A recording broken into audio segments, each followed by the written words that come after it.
Science project we will do for the kids. At first we will put some vinegar and then we will see the reaction with the baking soda, what happens. So this test tube we're just filling with some vinegar.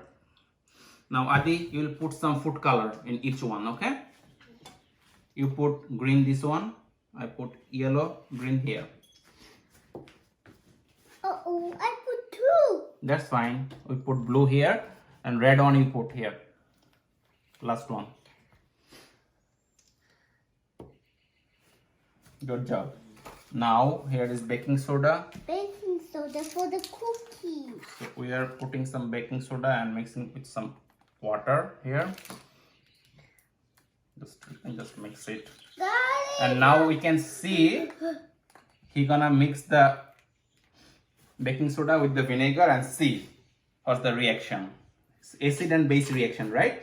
And it causes some eruption, means creates some gas. It's so cool. It's green. Now next one. What's happening, Adi? Ah! Next one. He put very little, but still it worked. Last one. Let's see. Ah! It's fun.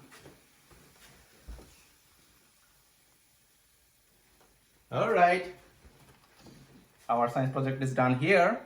You can try again. Let's see what happens.